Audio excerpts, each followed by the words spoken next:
Hello student, हम लोग पढ़ रहे हैं रूल्स ऑफ आईसीबीएन या आईसीबीएन के नियम के बारे में, जिसमें हम लोगों ने लास्ट क्लास में पढ़ लिया था रैंक ऑफ टैक्सा और टाइपिफिकेशन या टाइप मेथड के बारे में।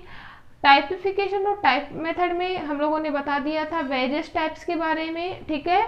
और इसमें हम लोगों ने लास्ट पढ़ लिया था टोपोटाइप के बारे में।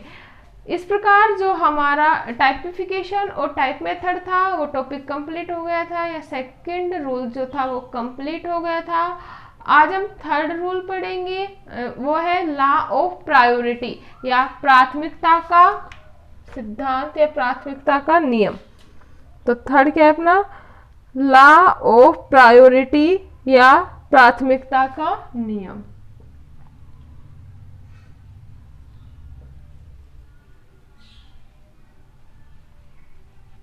लॉ ऑफ प्रायोरिटी प्राथमिकता का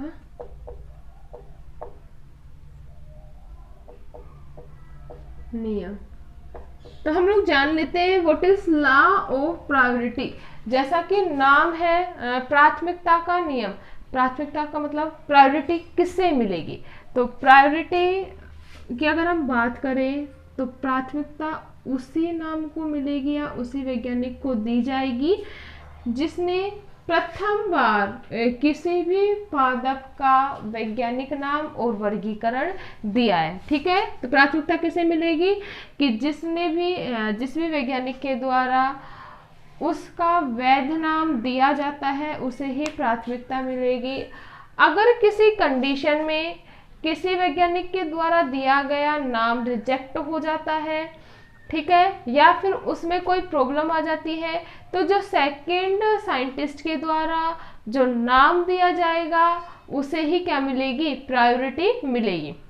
क्लियर है। प्रायोरिटी से मतलब क्या है, प्राथमिकता किसे मिलेगी। तो प्राथमिकता किस व्यक्ति को मिलेगी। एक बार में बहुत सारे लोग क्या करते हैं, एक नाम के बारे में डिस्कवरी करते हैं, लेकिन आईसीबीएन जो सटीक नाम होगा और जो सटीक क्लासिफिकेशन होगा उसे ही क्या देगा, प्रायोरिटी। इसके साथ साथ जो प्रथम बार जो नाम दिया जाएगा उसे ही क्या मिलेगी, प्राथमिकता मिलेगी, ठीक है। और जो नाम होगा वो कैसा होना चाहिए, शुद्ध नाम होना चाहिए और विधि सम्मत या विधि सम्मत उसका वैज्ञानिक नाम क्या किया जाना चाहिए, निर्धारित किया जाना चाहिए। क्लियर है। तो ये था हमारा लॉ ऑफ प्रायोरिटी। अगर हम फोर्थ रूल की बात करें तो फोर्थ रूल अपना रूल ऑफ वैलिडिटी या वैधता का नियम। ये क्या था अपना थर्ड, ये क्या है अपना फोर्थ। तो फोर्थ क्या है, रूल ऑफ वैलिडिटी या वैधता का नियम।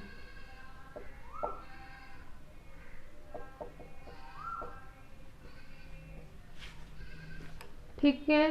वैधता का नियम क्या होगा, जैसा कि नाम है यह सबसे महत्वपूर्ण थर्ड नियम है आईसीबीएन के द्वारा दिया गया, ठीक है। इसके अनुसार क्या होगा, कोई भी जो वैज्ञानिक नाम है वो मान्य होना चाहिए।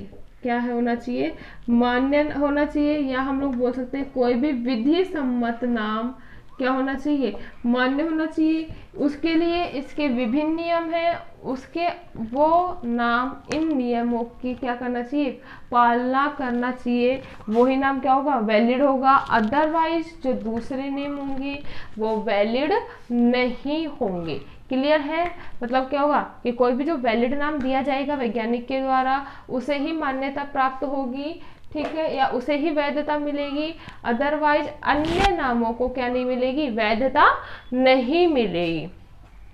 क्लियर है। जैसे हम बात करें जो प्रकाशन है वो कैसा होना चाहिए, प्रभावी होना चाहिए। कैसा होना चाहिए, प्रकाशन इसके लिए प्रभावी, क्योंकि वैलिड नाम तभी होगा जो बिल्कुल उसके अकॉर्डिंग या उसके मोर्फोलॉजिकली और जो एनाटॉमिकली कैरेक्टर्स है उसको ध्यान में रखते हुए किसी पादप के आकारिकी और शारीरिक लक्षणों को ध्यान में रखते हुए दिया गया हो, वो ही क्या होगा, नाम वैलिड होगा, ठीक है। तो प्रकाशन कैसा होना चाहिए भी, प्रभावी।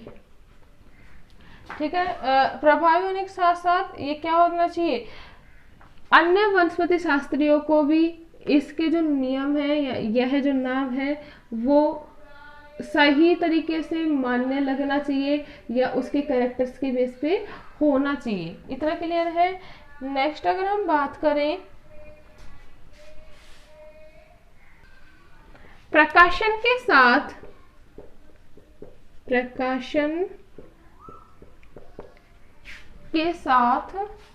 नवीन वर्गक का वर्णन संलग्न होना चाहिए। मतलब नवीन जो वर्गक हमने बनाया है उसके प्रकाशन का वर्णन भी जुड़ा हुआ होना चाहिए। और इससे संबंधित पूर्ण प्रभावी प्रकाशन का भी क्या होना चाहिए? पूर्ण प्रभावी प्रकाशन का वर्णन भी क्या होना चाहिए? वर्णन होना चाहिए। वही नाम क्या होगा? वैलिड होगा। नेक्स्ट अगर हम बात करें प्रकाशन का वर्णन लैटिन भाषा में होना चाहिए। ये इम्पोर्टेंट है। प्रकाशन का जो वर्णन होना चाहिए वो कैसा होना चाहिए? इन लैटिन भाषा या इन लैटिन लैंग्वेज। क्यों? रीजन हम लोगों को पता है कि ICBN के द्वारा या बॉटनिकल नेम जो दिए जाते हैं वो इन लैटिन लैंग्वेज में दिया जाता है। ठीक है, तो प्रकाशन का वर्णन कैसी भाषा में होना चाहिए? लैटिन भाषा में होना चाहिए। क्लियर है? तो ये था हमारा लॉ ऑफ वैलिडिटी या रूल ऑफ वैलिडिटी। नेक्स्ट हम बात करेंगे रूल ऑफ इफेक्टिविटी के बारे में या प्रभाविता का नियम। रूल ऑफ इफेक्टिविटी या हिंदी में क्या बोलेंगे भाई? प्रभाविता का नियम। जैसा कि नाम है प्रभाविता, मतलब कोई भी वैज्ञानिक के द्वारा जो नाम दिया जाता है वो कैसा होना चाहिए? या कोई भी रूल दिया जाता है वो कैसा होना चाहिए? प्रभावी होना चाहिए। तभी वह जो नाम है वो क्या होगा? वैलिड होगा। ये हम लोगों ने पहले बता दिया। वैलिडिटी में प्रकाशन कैसा होना चाहिए? प्रभावी। जो प्रभावी प्रकाशन होगा तभी वो अपना इफेक्ट शो कर पाएगा। और हम लोगों को पता है भी ऑल नो दैट स्टूडेंट जो डोमिनेंट होता है वो क्या करता है? अपना इफेक्ट शो करता है। तो प्रभाविता के नियम से हम लोगों ने ट्रिक्स के बेस पे याद कर सकते हैं। जो डोमिनेंट होगा वो क्या करेगा? अपना इफेक्ट शो करेगा। तो सिंपल सी बात है, ICBN भी किसे मानेगा? जो नाम प्रभावी होगा उसे ही क्या देगी? मान्यता देगी या उसे ही वैलिड करेगी। इसलिए जो प्रकाशन किया गया है वो कैसा होना चाहिए? इफेक्टिव होना चाहिए। इतना क्लियर है। और जो प्रभावी प्रकाशन होगा उसका इम्पोर्टेंट कैरेक्टर होगा कि वह नाम अपना संदेश संप्रेषित करने की क्या रखता है? क्षमता। प्रकाशन क्या करने की क्षमता रखता है? संदेश संप्रेषित करने की उसमें क्या पाई जाती है? क्षमता पाई जाएगी। तभी वो कैसा होगा? इफेक्टिव होगा। इतना क्लियर है। नेक्स्ट है name of family. Name of family या कुलों का नाम। ये भी क्या है? रूल है ICBN का कि कुल का नाम किस प्रकार से रखा जाए। We all know that student जो कुल का नाम बनेगा वो सफिक्स लगाने से बनेगा। किसके द्वारा बनता है? सफिक्स लगाने से बनता है। और we all know that mostly जो फैमिली होती है उसके पीछे जो सफिक्स लगाया जाता है वो कौन सा लगाया जाता है? AC। कौन सा लगेगा? AC सफिक्स के द्वारा किसी भी कुल का क्या दिया जाएगा? नाम दिया जाएगा। जैसे हम लोग कह सकते हैं मालवेसी। एग्जाम्पल के द्वारा हम समझते हैं मालवेसी। क्या प्रत्यय लगा भाई? AC। ठीक है।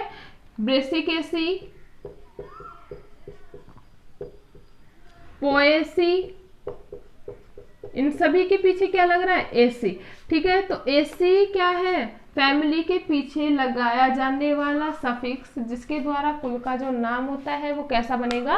प्रभावी होगा। ठीक है। लेकिन हम लोगों ने मैंने आप लोगों को लास्ट क्लास में भी बताया था पहले कि जो कुछ जो नाम है IPSC के वो कैसे है? ICBN के अपवाद स्वरूप है।